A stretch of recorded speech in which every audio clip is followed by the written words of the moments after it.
അന്നവും ബോധവും നൽകി സൃഷ്ടികളെ പോറ്റി വളർത്തുന്ന വിശ്വപ്രകൃതീശ്വരിയാണ് ഏവരുടെയും പരമഗുരു. ആ പരമഗുരുവിനെ ഉപാസിച്ച് സർഗശക്തി നേടി ലോകജനതയുടെ നന്മയ്ക്കായി അതിനെ ഉപയോഗപ്പെടുത്തുന്ന ശ്രേഷ്ഠരാണ് ഗുരുക്കന്മാർ. അത്തരത്തിലുള്ള ഒരു ഗുരുശ്രേഷ്ഠനാണ് ശ്രീ രാഘവേന്ദ്ര സ്വാമികൾ. അവതാരം എന്ന ശബ്ദത്തിന് ഇറക്കം എന്നൊരർത്ഥമുണ്ട്. കയറിയവർക്കല്ലേ ഇറങ്ങാനൊക്കുള്ളൂ. തപസ്സുകൊണ്ട് ബോധത്തിൻ്റെ ഉന്നതിയിലേക്ക് കയറിയ മനുഷ്യർ മറ്റുള്ള മനുഷ്യരെയും കൈപിടിച്ചുയർത്താൻ ശ്രമിക്കും. അതിനായി നമുക്ക് വേണ്ടി ഋഷിമാർ എഴുതി വെച്ചതാണ് നമ്മുടെ വേദ, പുരാണ, ഇതിഹാസ, കാവ്യ, ധർമ്മശാസ്ത്ര സഞ്ചയം. സാളഗ്രാമങ്ങൾ കൊണ്ട് പണിതീർത്ത വൃന്ദാവനത്തിൽ 4 ശതാബ്ദങ്ങൾക്ക് മുമ്പ് ഗുരു രാഘവേന്ദ്ര സജീവ സമാധിയായി.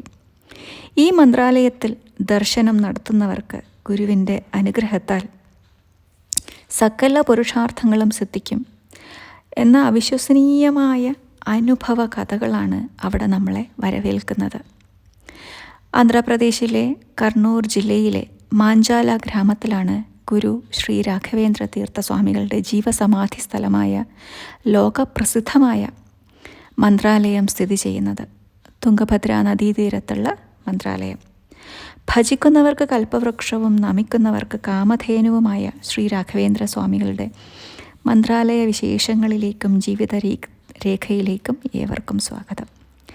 വൈഷ്ണവ ബ്രാഹ്മണ കുടുംബത്തിൽ AD 1581 ജനിച്ച ശ്രീ രാഘവേന്ദ്ര സ്വാമികളുടെ യഥാർത്ഥ നാമം വെങ്കടനാഥൻ എന്നാണ്. പുത്രലാഭത്തിനായി 1 വർഷം തിരുപ്പതിയിൽ ഭജനയിരുന്ന് തിമ്മണ്ണ ഗോപമ്മ ദമ്പതികൾക്കുണ്ടായ കുഞ്ഞാണ് വെങ്കടനാഥൻ. കുഞ്ഞ് ജനിക്കുന്നതിന് മുമ്പ് തന്നെ തിമ്മണ്ണ ഭട്ടർക്ക് തിരുപ്പതി ഭഗവാൻ സ്വപ്നദർശനം നൽകുകയും മനുഷ്യരാശിക്ക് മുഴുവൻ അനുഗ്രഹം നൽകുന്ന സന്യാസി വര്യനാകും നിന്റെ പുത്രൻ എന്ന് അനുഗ്രഹം നൽകിയിരുന്നു അത്രേ. വിജയനഗര സാമ്രാജ്യത്തിലെ കൃഷ്ണദേവരായരുടെ സംഗീത സദസ്സിലെ സംഗീതത്തിലും വീണയിലും പ്രാഗൽഭ്യമുള്ള ആളായിരുന്നു അച്ഛനായ തിമ്മണ്ണ ഭട്ടർ. പിന്നീട് വിജയനഗരം ആക്രമികൾ കീഴടക്കിയപ്പോൾ ചിദംബരത്തിൽ ഭുവനനഗരി എന്ന ഗ്രാമത്തിലേക്ക് അവർ കുടിയേറി. അവിടെ വെച്ചായിരുന്നു രാഘവേന്ദ്ര സ്വാമികളുടെ ജനനം. 5-ാം വയസ്സിൽ വിദ്യാഭ്യാസം ആരംഭിച്ചു. ഉടനെ അച്ഛൻ്റെ മരണം. പിന്നീട് ലക്ഷ്മി നരസിംഹാചാര്യരുടെ ശിക്ഷണത്തിൽ വേദശാസ്ത്ര പുരാണങ്ങൾ അഭ്യസിച്ചു.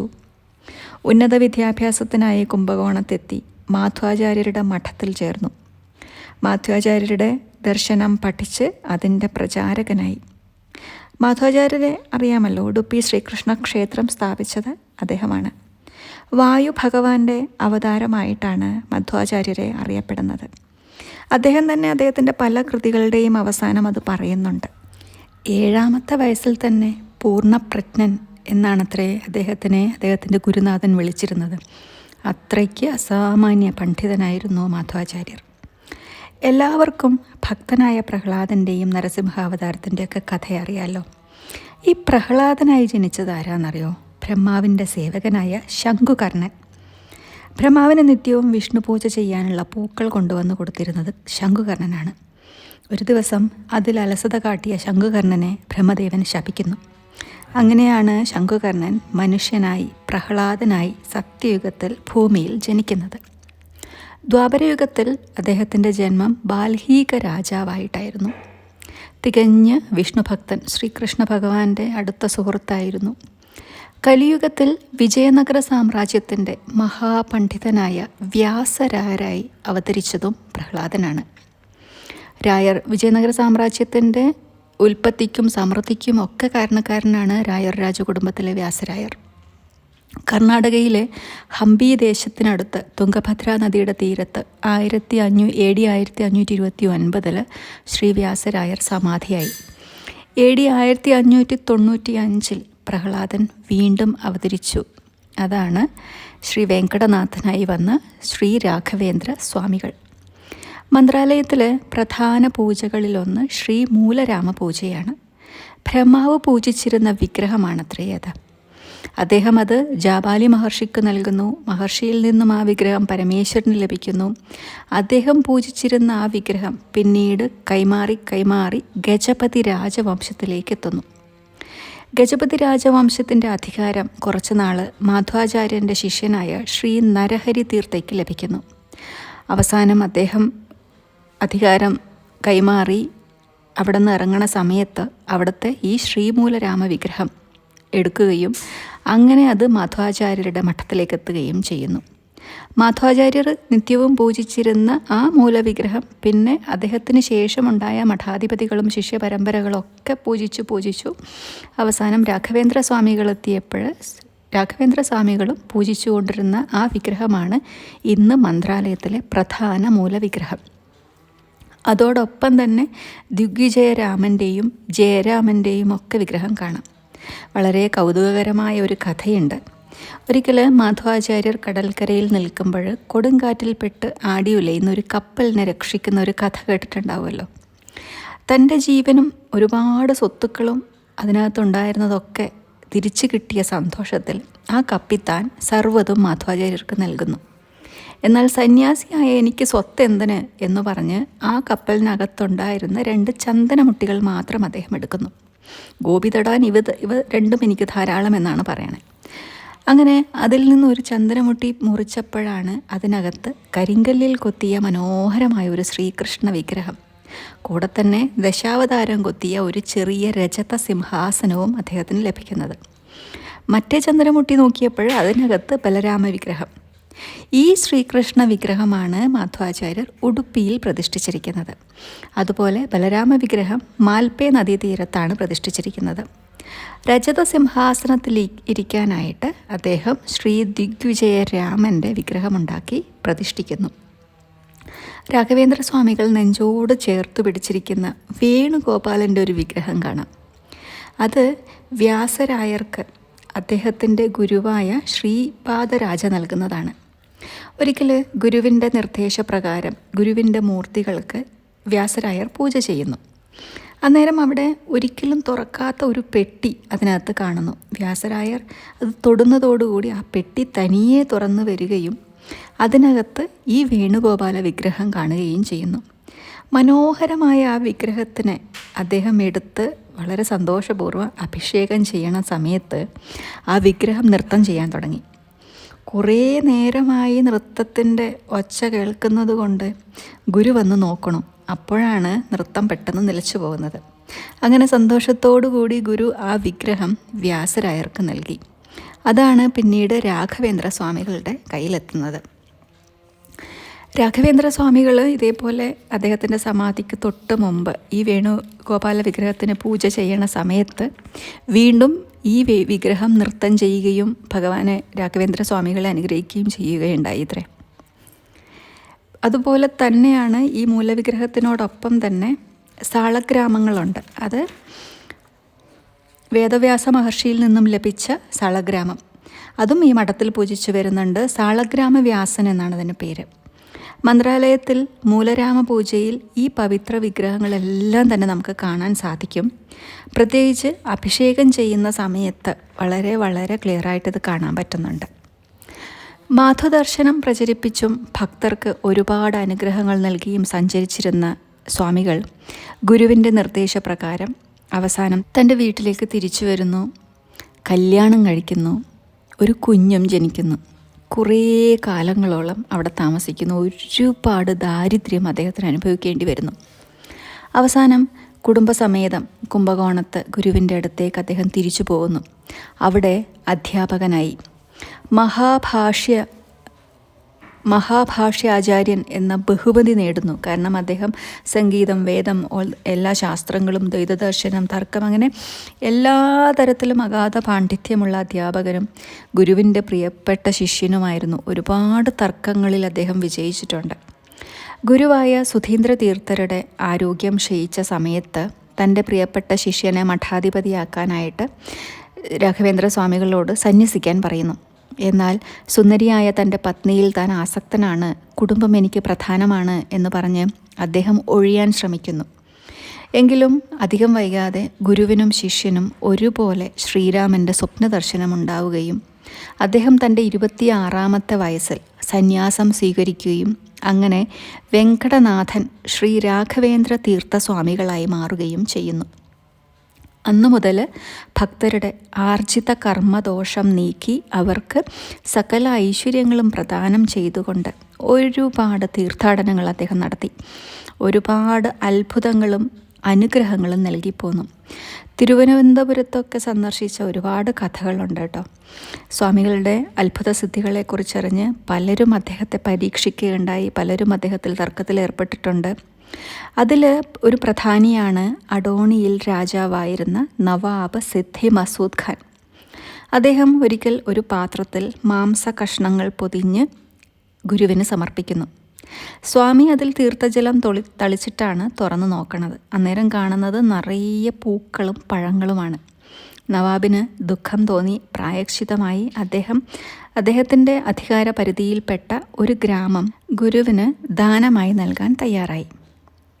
കുറ്റിക്കാടുകൾ നിറഞ്ഞ ഒരു കുഞ്ഞു ഗ്രാമം, തുംഗഭദ്ര നദീക്കരയിൽ മാഞ്ചാല ഗ്രാമമാണ് ഗുരു സെലക്ട് ചെയ്യുന്നത്.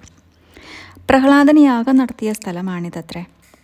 മഠനിർമ്മാണത്തിനായിട്ട് സ്വാമികൾക്ക് വേണ്ടിയിട്ട് നവാബ് തന്നെ സർക്കാർ ചെലവിൽ ആ ഗ്രാമം മുഴുവൻ നന്നാക്കി കൊടുക്കുന്നു.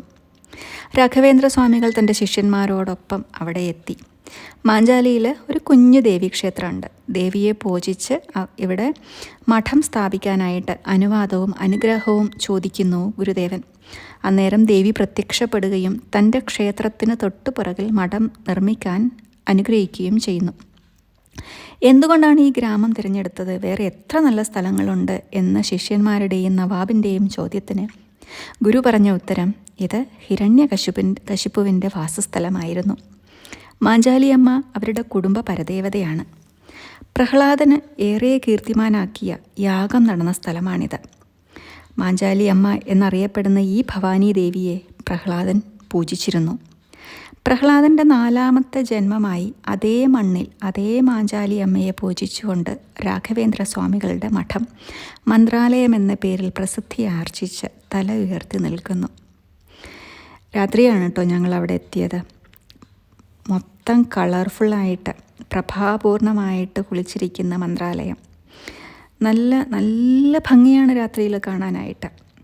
ഒരിക്കൽ കേരളത്തിൽ നിന്ന് വന്ന 3 ജ്യോതിഷിമാർ സ്വാമികളുടെ ജാതകം നോക്കി. 3 പേരും 3 ആയുസ് പ്രവചിക്കുന്നു. ഒരാൾ 100 വർഷം, മറ്റൊരാൾ പറയും 300 വർഷം, അടുത്തയാൾ 700 വർഷം. 3 പേരും തമ്മിൽ തർക്കത്തിലായി. അന്നേരം സ്വാമികൾ പറയും, നിങ്ങൾ 3 പേര് പറഞ്ഞതും സത്യമാണ്. എൻ്റെ ദേഹദൃഷ്ടി, അതായത് എൻ്റെ ദേഹം 100 വർഷം നിലനിൽക്കും. എൻ്റെ ഗ്രന്ഥദൃഷ്ടി, ഞാൻ രചിച്ച ഗ്രന്ഥങ്ങൾ 300 വർഷം നിലനിൽക്കും. എൻ്റെ പ്രഭാവദൃഷ്ടി, എൻ്റെ ഈ പ്രഭാവം ഈ ലോകത്ത് 700 വർഷം വരെ നിലനിൽക്കും. സമാധിക്ക് ശേഷം 700 വർഷം സൂക്ഷ്മ ശരീരധാരിയായി മനുഷ്യരാശിയെ അനുഗ്രഹിക്കാൻ എനിക്ക് നിയോഗമുണ്ട് എന്ന് ആ സമയത്ത് അദ്ദേഹം പറയും. സംഗീതോപാസകനാണ് ഗുരു രാഘവേന്ദ്ര. ഉടുപ്പി ശ്രീകൃഷ്ണ ക്ഷേത്രത്തിലിരുന്ന് വീണ വായിക്കാനാണ് ഏറെ ഇഷ്ടം. കാരണം ആ സമയത്ത് ഭഗവാൻ പ്രത്യക്ഷപ്പെടുകയും 2 പേരും സംഗീതത്തിൽ ലയിച്ചിരിക്കും. കൂടെയുള്ള ശിഷ്യർക്ക് പലപ്പോഴും സ്വാമികളുടെ വീണ വായന നിർത്തി സമാധിയിൽ ലയിച്ചിരിക്കുന്ന സമയത്തും വീണയിൽ നിന്നും തനിയെ സംഗീതം വരുന്നത് ആസ്വദിക്കാൻ സാധിച്ചിട്ടുണ്ടത്രേ. മഠത്തിൽ നിന്നും തൊട്ടകലെയുള്ള ബിച്ചാലി എന്ന ഗ്രാമത്തിൽ ഭക്തനായ അപ്പണ്ണ ആചാര്യൻ്റെ വീട്ടിലായിരുന്നു സ്വാമികളും ശിഷ്യന്മാരൊക്കെ ആദ്യകാലത്ത് താമസം. ആ വീടും പരിസരവും ഇന്നും വളരെ മനോഹരമായി സൂക്ഷിച്ചിരിക്കുന്നുണ്ട്.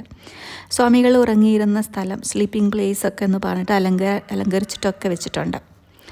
ഒരിക്കൽ അപ്പണ്ണയെ കൂട്ടിയിട്ട് തൊട്ടടുത്ത മടവാര ഗ്രാമത്തിലേക്ക് പോകുകയും നിറയെ പാറക്കൂട്ടങ്ങളുള്ള സ്ഥലമാണ് കേട്ടോ ഈ ബിച്ചാലി ഗ്രാമം, ഈ മടവാരയൊക്കെ.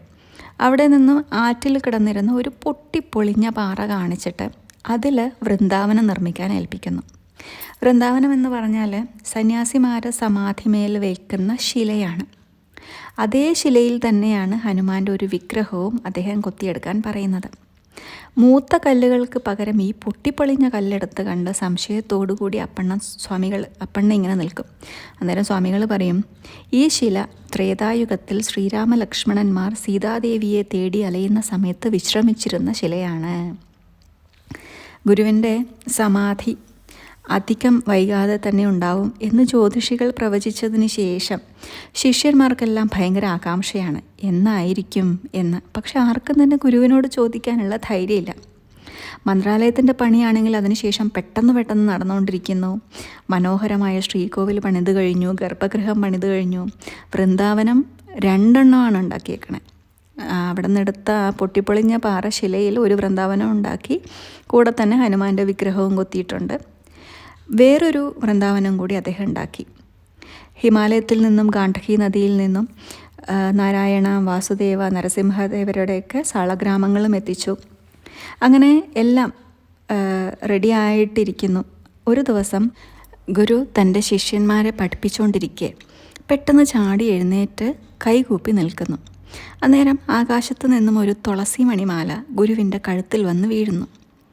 ശിഷ്യന്മാരൊക്കെ വിചിത്രമായ ഈ കാഴ്ച കണ്ട് നോക്കി നിൽക്കുകയാണ്.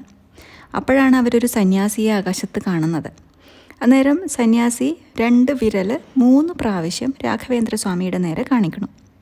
ശിഷ്യന്മാർക്കൊന്നും മനസ്സിലായില്ല. അല്പനേരം കഴിഞ്ഞ് എല്ലാവരോടും ഇരിക്കാൻ പറഞ്ഞു.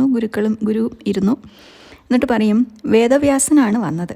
നിങ്ങൾ തലപുകഞ്ഞ് ആലോചിക്കുന്നതിനുള്ള ഉത്തരമായിട്ടാണ് അദ്ദേഹം 2 വിരൽ ഉയർത്തി കാണിച്ചത്. കൃത്യമായി ഇനി 2 വർഷം 2 മാസം 2 ദിവസം എൻ്റെ സമാധി സമയത്ത് എനിക്ക് ഉപയോഗിക്കാനുള്ളതാണ് ഈ മണിമാല, തുളസി മണിമാല എന്ന് അദ്ദേഹം പറയാണ്. ആ സംഭവത്തിന് ശേഷം സ്വാമികൾ കൂടുതൽ സമയവും ധ്യാനത്തിൽ തന്നെയായിരുന്നു. മാഞ്ചാലിയിൽ നിന്നും ഏകദേശം 5 കിലോമീറ്റർ ദൂരത്തിൽ തുംഗഭദ്ര നദിയുടെ അങ്ങേക്കരയിൽ ഗാനതളം എന്നു പേരുള്ള നിറയെ പാറക്കൂട്ടങ്ങളും ഗുഹകളുമുള്ള ഒരു സ്ഥലം. അവിടെയാണ് അദ്ദേഹം ധ്യാനിച്ചിരുന്നത്. പ്രകൃതി തന്നെ തീർത്ത മനോഹരമായ ഒരു ഗുഹ. ആ ഗുഹയിൽ ഗുരുക്കൾ ഇരിക്കുന്ന പാറയുടെ ശിലയിൽ പഞ്ചമുഖി ആഞ്ജനേയൻ്റെ രൂപം തനിയെ ഉണ്ടായി വരികയാണ്. ഒരിക്കൽ 5 ദിവസത്തോളം ധ്യാനനിരതനായിരുന്ന സ്വാമികൾക്ക് മുന്നിൽ പഞ്ചമുഖി ആഞ്ജനേയൻ പ്രത്യക്ഷ ദർശനം നൽകുന്നു. ഇന്നും ആ ശില അതുപോലെയുണ്ട്. അതുപോലെ ആഞ്ജനേയൻ്റെ പാദം അവിടെ ആ രൂപത്തിൽ തന്നെ അവർ നിലനിർത്തിയിട്ടുണ്ട്. മനോഹരമായ ക്ഷേത്രമല്ല, ഗുഹയാണ്. ആ ഗുഹയ്ക്ക് ചുറ്റും പന്തൽ പോലെ ഇങ്ങനെ നിർമ്മിച്ചിരിക്കുന്നു എന്ന് മാത്രം, അല്ലാതെ അതിനൊരു മാറ്റവും വരുത്തിയിട്ടില്ല. ഭക്തർക്ക് മഴയും വെയിലും കൊള്ളാതെ ക്യൂ നിൽക്കാനും അതുപോലെ എൻട്രി എക്സിറ്റ് കൈവരികൾ കൊണ്ട് വേർതിരിച്ചിരിക്കുന്നു. അത്രമാത്രം മാറ്റങ്ങളെ അവിടെയുള്ളൂ. ചുറ്റിലും മനോഹരമായ ഒരുപാട് പല ഷേപ്പുകളിൽ പാറക്കൂട്ടങ്ങളുണ്ട്.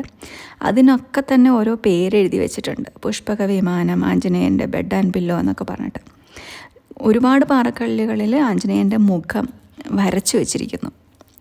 ഒരുപാട് തരത്തിലുള്ള നിർമ്മാണ പ്രവർത്തനങ്ങളൊന്നും ആ ഗ്രാമത്തിലില്ല കേട്ടോ. വളരെ മനോഹരമായിട്ടാണ്, പ്രകൃതി രമണീയമായിട്ടാണ് ഇന്നും ആ സ്ഥലം ഇരിക്കുന്നത്. അതിന് തൊട്ടടുത്ത് തന്നെ ഒരു വലിയൊരു ഗുഹയുണ്ട്. ആ ഗുഹയിൽ ലക്ഷ്മി ദേവിയുടെ ഒരു വിഗ്രഹമുണ്ട്. അവിടെ വെച്ചിട്ടാണത്രേ അദ്ദേഹം സമാധിക്ക് മുമ്പ് യാത്ര പറയാനായിട്ട് ഒന്നുകൂടി മാഞ്ചാലി ദേവിയെ ധ്യാനിച്ചു പൂജിച്ചത്. ദേവി പ്രത്യക്ഷപ്പെടുകയും കൃതയുഗം മുതൽ ഈ മാഞ്ചാലി ഗ്രാമം ഒരു വിശുദ്ധ സ്ഥലമാണ്, അങ്ങയുടെ വൃന്ദാവനം വരുന്നതോടുകൂടി ഈ സ്ഥലത്തിൻ്റെ പവിത്രത വർദ്ധിക്കും, പ്രഹ്ലാദനായുള്ള ജന്മം മുതൽ നിങ്ങളുടെ കുടുംബ പരദേവത ഞാനാണ്, ഈ ജന്മത്തിലും മനുഷ്യരാശിയുടെ നന്മയ്ക്കായി അങ്ങയുടെ ശ്രേഷ്ഠമായ ചിന്തകളും പ്രവൃത്തികളുമൊക്കെ എന്നെ ഒരുപാട് സന്തോഷിപ്പിക്കുന്നു. അതുകൊണ്ട് ഇവിടെ തന്നെ വൃന്ദാവനം സ്ഥാപിക്കുന്നതിലും എനിക്ക് വളരെ സന്തോഷമുണ്ട് എന്നൊക്കെ ദേവി പറഞ്ഞ് അദ്ദേഹത്തെ അനുഗ്രഹിക്കുന്നു. രാഘവേന്ദ്ര സ്വാമികൾ അതീവ സന്തോഷത്തോടുകൂടി പിന്നീടുള്ള ദിവസങ്ങൾ പിന്നീടുള്ള കാര്യങ്ങളൊക്കെ പെട്ടെന്ന് തന്നെ നടത്തുന്നു. വൃന്ദാവനത്തിന് അഭിമുഖമായിട്ടാണ് ഈ ഹനുമാൻ്റെ വിഗ്രഹം പ്രതിഷ്ഠിക്കുന്നത്. മഠത്തിലുള്ള മറ്റു വിഗ്രഹങ്ങളും ശ്രീകോവിലിൻ്റെ സമീപത്ത് തന്നെ പ്രതിഷ്ഠിച്ചു. അങ്ങനെ സ്വാമികൾ തൻ്റെ മരുമകന് സന്യാസ ദീക്ഷ നൽകി യോഗീന്ദ്രൻ എന്ന പേര് നൽകി മഠാധിപതിയായി വാഴിക്കുന്നു. വൃന്ദാവനത്തിലെ നിലവറയിൽ AD 1671 ചിങ്ങമാസത്തിലെ കൃഷ്ണപക്ഷ ഒരു വ്യാഴാഴ്ച ദിവസം അദ്ദേഹം സമാധിയിലിരിക്കുന്നു. പോകുന്നതിനു മുമ്പ് ശ്രീമൂലരാമനെ പൂജിച്ചു. തുടർന്ന് ശ്രീകൃഷ്ണദേവനെ പൂജിക്കുന്നു. വീണ മീട്ടിയിട്ട് അദ്ദേഹം ശ്രീകൃഷ്ണ സ്തുതി പാടുകയാണ്. അദ്ദേഹം തന്നെ എഴുതിയൊരു സ്തുതി. അന്നേരം അവിടെ ഉണ്ടായിരുന്ന ഈ വേണുഗോപാല വിഗ്രഹം ആനന്ദ നൃത്തം ചെയ്തു. ശ്രീകൃഷ്ണൻ്റെ ആ അത്ഭുത നൃത്തം അവസാനിക്കുന്നതോടുകൂടി ഗുരു സമാധിയിലേക്ക് ചെല്ലുകയാണ്. അങ്ങനെ സമാധിയും പൂർത്തിയാവുന്നു. അറിഞ്ഞോ അറിയാതെയോ ചെയ്ത പിഴവുകൾ പൊറുക്കണേ ജഗത്പിതാവേ കൃഷ്ണ എന്ന് പറഞ്ഞിട്ടാണ് ആ സ്തുതി തുടങ്ങുന്നത്. മന്ത്രാലയം സന്ദർശിക്കുന്ന ഏതൊരു ഭക്തനും ഭഗവാന്റെ ആ ഒരു എനർജി, ഗുരുവിൻ്റെ ആ ഒരു എനർജി അവിടെ അനുഭവിക്കാനും സന്തോഷമുണ്ടാകാനും സാധിക്കുന്നു എന്നതാണ് അവിടെ എത്തുന്ന എല്ലാവരുടെയും അനുഭവങ്ങൾ. നമ്മൾ എത്ര വലിയ സങ്കടത്തോടു കൂടി അല്ലെങ്കിൽ എത്ര വലിയ പ്രശ്നങ്ങളോടു കൂടിയാണോ അവിടെ എത്തുന്നത്, ഉടനടി അവിടെ അതിന് പരിഹാരമുണ്ടാകുന്നു എന്നുള്ളതുമാണ് അനുഭവ കഥകൾ. ഓരോരുത്തർക്കും പറയാനുള്ളത് അത് മാത്രമാണ്. ഞാൻ പോയത് റേച്ചൂർ പോകുന്ന ട്രെയിനിലാണ്. മന്ത്രാലയം റെയിൽവേ സ്റ്റേഷൻ അവിടെയാണ് ഇറങ്ങിയത്. അവിടെ നിന്ന് ഒരു 15 കിലോമീറ്റർ ദൂരമുണ്ട് മന്ത്രാലയത്തിലേക്ക്. നമുക്ക് ബസ്സിനും പോകാൻ സാധിക്കും, ഓട്ടോയിലും പോകാം. ഓട്ടോയ്ക്ക് 60 രൂപ മാത്രമേ ഉള്ളൂ ചാർജ്. മന്ത്രാലയത്തിൻ്റെ പ്രവേശന കവാടത്തിൽ തന്നെ നമ്മളെ സ്വീകരിക്കുന്നത് അതിമനോഹരമായ കോദണ്ഡരാമ വിഗ്രഹമാണ്. പ്രവേശന കവാടം മുതൽ മഠം വരെ നീണ്ട വിസ്താരമുള്ള പാതയാണ്. ഇരുവശത്തും മനോഹരമായ ശ്രീകൃഷ്ണലീലകളും രാമായണവും അവതാരവും ഒക്കെ വരച്ചു വച്ചിരിക്കുന്നു. രാത്രിയിലാണ് മനോഹാരിത, വളരെ കളർഫുള്ളായിട്ട് ലൈറ്റിംഗ് ഒക്കെ കൊടുത്തിരിക്കുന്നതുകൊണ്ട് കാണാൻ ഭയങ്കര ഭംഗിയാണ്. ആദ്യം തന്നെ നമ്മൾ മാഞ്ചാല അമ്മയെ തൊഴുതിട്ട് വേണം മഠത്തിനകത്ത് ദർശനത്തിന് കയറാനായിട്ട്. ഒരുപാട് പൂജകളുണ്ട്, നിത്യപൂജകൾ മിക്കവും വഴിപാടായിട്ട് നമുക്ക് ചെയ്യാൻ സാധിക്കും. പക്ഷേ എല്ലാത്തിനും ഒരു സമയക്രമമുണ്ട്. ഇപ്പോൾ പാദപൂജയാണെങ്കിൽ രാവിലെ 7:30-ക്കാണ്. അപ്പോൾ 7:30-ക്ക് മുമ്പ് നമ്മൾ റിസീപ്റ്റ് ചെയ്താൽ മാത്രമേ നമുക്ക് ആ പൂജയിൽ പങ്കെടുക്കാൻ സാധിക്കുള്ളൂ. മഠാധിപതിയാണ് ഈ പൂജ ചെയ്യുക. അതുപോലെ പ്രധാന പ്രസാദം എന്ന് പറയുന്നത് മന്ത്രാക്ഷതമാണ് കേട്ടോ. ഏകാദശി ദിവസം അവിടെ പൂജകളൊന്നുമില്ല, അതായത് വഴിപാടുകളൊന്നുമില്ല. ശ്രീകോവിൽ പൂജയുണ്ട്, വഴിപാടുകളൊന്നും നമുക്ക് ചെയ്യാൻ സാധിക്കില്ല. അന്നേ ദിനം അവിടെ അന്നദാനവും ഇല്ല. എല്ലാ ദിവസവും അവിടെ അന്നദാനം ഉണ്ട്, ഉച്ചയ്ക്കും രാത്രിയിലും. തിരുപ്പതി അന്നദാനശാല പോലെ തന്നെയാണ് ഇവിടെ, അതേ സിസ്റ്റം. പക്ഷേ നമ്മൾ നിലത്തിരുന്നാണ് കഴിക്കുക. രുചികരമായ ഭക്ഷണം. വൈകുന്നേരത്തെ വാദ്യമേളങ്ങളോടുകൂടിയുള്ള ശീവേലിയാണ് അതിമനോഹരം. 5 റൗണ്ടാണ് ശിവേലി വരുന്നത്. ആദ്യം തന്നെ വെള്ളിയിൽ തീർത്ത മനോഹരമായ വലിയൊരു ആനയാണ്. പിന്നെ 4 രഥങ്ങൾ, സ്വർണം, വെള്ളി, പഞ്ചലോഹം, പിന്നെ മരത്തിൻ്റെയും രഥങ്ങളിലുള്ള ശിവേലി. വെളുപ്പിന് 3 മണി മുതൽ വൈകുന്നേരം വരെ നമുക്ക് ഈ വേദപാരായണം, ഉപനിഷത്ത് പാരായണം, മന്ത്രജപം ദിവസം മുഴുവനും കേൾക്കാം അവിടെ. നേരത്തെ പറഞ്ഞ പോലെ മന്ത്രാക്ഷതമാണ് അവിടുത്തെ പ്രധാന പ്രസാദം. അത് കയ്യിൽ സൂക്ഷിച്ചാലും ദിവസവും കുളിച്ച് തലയിൽ വെക്കുന്നതുമൊക്കെ ഗുരുകൃപ നേടാനായിട്ട് നല്ലതാണെന്നാണ് വിശ്വാസം. എല്ലാവരും ഒരിക്കലെങ്കിലും അവിടെ സന്ദർശിച്ചിരിക്കണമെന്നാണ് എനിക്ക് പറയാനുള്ളത്. കാരണം നമുക്ക് ഒരു മനുഷ്യ ജന്മം ലഭിക്കുന്നത് ദേവന്മാരുടെയും ഋഷിമാരുടെയും പിതൃക്കളുടെയൊക്കെ അനുഗ്രഹം കൊണ്ടാണെന്നല്ലേ പറയാം. അതുകൊണ്ട് തന്നെ നമ്മൾ അവർക്ക് കടപ്പെട്ടവരാണ്. അപ്പം ഋഷികടം, ദേവകടം, പിതൃകടമൊക്കെ നമ്മൾ വീട്ടേണ്ടതാണ്. ഋഷികടം വീടുന്നത് വേദപാരായണം ചെയ്യുമ്പോഴാണ് എന്നാണ് ഞാൻ വായിച്ചിരിക്കണത്. ഈ മന്ത്രാലയം സന്ദർശിച്ചു കഴിഞ്ഞാൽ നമ്മുടെ കർമ്മ സഞ്ചയങ്ങൾ മാറുമെന്നുള്ളതാണ് അവിടെ എത്തുന്ന എല്ലാവരുടെയും അനുഭവങ്ങൾ വിശദീകരിക്കുന്നത്. ഇപ്പം നമുക്കവിടെ ചെല്ലാൻ സാധിച്ചില്ല എന്നുണ്ടെങ്കിൽ ഗുരു രാഘവേന്ദ്ര സ്വാമികളുടെ ഒരു പിക്ചർ എടുത്തു വെച്ച് അതിൽ പൂജ ചെയ്ത് കഴിഞ്ഞാലും ഗംഭീരമായ അനുഭവങ്ങളാണ് ഉണ്ടാകുന്നത്. അതുപോലെ മന്ത്രാലയത്തിൻ്റെ ഭാഗമായിട്ട് ഭക്തർക്ക് താമസിക്കാനുള്ള റൂം സൗകര്യങ്ങളും ഈ മഠത്തിനോട് ചേർന്ന് തന്നെ ഉണ്ട്. വളരെ കുറഞ്ഞ നിരക്കിൽ 300 രൂപ മുതലാണ് സ്റ്റാർട്ടിങ്. SRG-Mata.org അങ്ങനെയാണ് സൈറ്റിൻ്റെ പേര്. അവിടെ നമുക്ക് ഓൺലൈനായിട്ട് ബുക്ക് ചെയ്യാം. രാത്രി 12 മണിക്കാണ് സൈറ്റ് ഓപ്പൺ ആവുക. കാരണം അത്രയ്ക്ക് ഡിമാൻഡാണ് അവിടെ. റൂം കിട്ടാൻ കുറച്ച് ബുദ്ധിമുട്ടാണ്. ഒരു 5 നിമിഷം കൊണ്ട് തന്നെ സൈറ്റ് ക്ലോസ് ആവുകയും ചെയ്യും. അതായത് എങ്ങനെയാണോ തിരുപ്പതിയിൽ നമുക്ക് റൂം കിട്ടാനുള്ള ബുദ്ധിമുട്ട്, അതിൻ്റെ ഇരട്ടിയാണ് ഇവിടെ. കാരണം ഇവിടെ ഈ മഠത്തിന് പുറത്ത് ഒരുപാട് പ്രൈവറ്റ് റൂംസ് ഉണ്ട്, പക്ഷെ അതൊക്കെ ഭയങ്കര കോസ്റ്റ്ലിയാണ്. വെളുപ്പിന് 2 മണിക്കാണ് അവിടെ ചെക്ക് ഔട്ട് ടൈം. തുംഗഭദ്ര നദിയിൽ സ്നാനം ചെയ്തിട്ടാണ് സാധാരണ അവിടെ ദർശനത്തിന് കയറുക. ആദ്യം അഞ്ചാലി അമ്മേനെ ദർശിക്കും, അതിനുശേഷം മഠത്തിലേക്ക് കയറും. പക്ഷേ ഇപ്രാവശ്യം മഴ കൂടിയത് കാരണം വെള്ളം ഒരുപാട് ഉയർന്നിരിക്കുന്നത് കൊണ്ട് ആ സ്നാനഘട്ട് അവിടെ നിരോധിച്ചിരിക്കുന്നത് കണ്ടു. അമ്മ പറയാറുണ്ട്, പ്രപഞ്ചശക്തി മുഴുവൻ നിറഞ്ഞു നിൽക്കുന്ന മഹാവൈഭവമാണ് ഗുരു എന്ന്. സാക്ഷാൽ പ്രകൃതീശ്വരി. ആ ഈശ്വരിയുടെ ശക്തിയാണ് ലോക നന്മയ്ക്കായിട്ട് ഗുരുവിലൂടെയും സിദ്ധന്മാരിലൂടെയൊക്കെ പ്രവഹിക്കുന്നത്. ഗുരു എന്ന ശബ്ദത്തിന് ഏറ്റവും വലിയത് എന്നാണ് അർത്ഥം. ഒരു സാധാരണ ലൗകിക മനുഷ്യനിൽ നിന്നും, കല്യാണമൊക്കെ കഴിച്ച് കുഞ്ഞൊക്കെ ഉണ്ടായിരുന്ന ഒരു സാധാരണ മനുഷ്യനിൽ നിന്നും ലോകാനുഗ്രഹത്തിനുള്ള ഈശ്വരൻ്റെ ഉപകരണമായി സ്വന്തം ജീവിതത്തെ മാറ്റിയെടുത്ത മഹാത്മാവ്, മഹാവൈഭവമാണ് ശ്രീ ഗുരു രാഘവേന്ദ്ര സ്വാമികൾ. ഭജിക്കുന്നവർക്ക് കൽപ്പവൃക്ഷവും നമിക്കുന്നവർക്ക് കാമധേനുവായി അവിടെ വർത്തിക്കുന്നു. അദ്ദേഹത്തിൻ്റെ കൃപാകടാക്ഷം നേടാൻ എല്ലാവർക്കും ഭാഗ്യമുണ്ടാവട്ടെ എന്ന പ്രാർത്ഥനയുണ്ട്. ഒരു മനോഹരമായ ഒരു കഥ കൂടി പറഞ്ഞിട്ട് നിർത്താം. ഈസ്റ്റ് ഇന്ത്യ കമ്പനി ഭാരതം ഭരിച്ചിരുന്ന സമയത്ത് തോമസ് മൺറോ എന്ന് പറയുന്ന ഒരു അമേരിക്കക്കാരനാണ് ബെല്ലാരി ജില്ലയിൽ, അതായത് കർണാടകയുടെ ഭാഗമായിരുന്നു അന്നേരം ഈ മാഞ്ചാലി ജില്ല. അവിടെ കളക്ടറായിട്ട് വരുന്നത് ഈ മൺറോ ആണ്. മുമ്പ് രാജാക്കന്മാർ മതസ്ഥാപനങ്ങൾക്ക് ദാനമായി നൽകിയ ഭൂമി ഗവൺമെൻറ്റിലേക്ക് തിരിച്ചെടുക്കാൻ അവരൊരു നിയമം ഉണ്ടാക്കണം.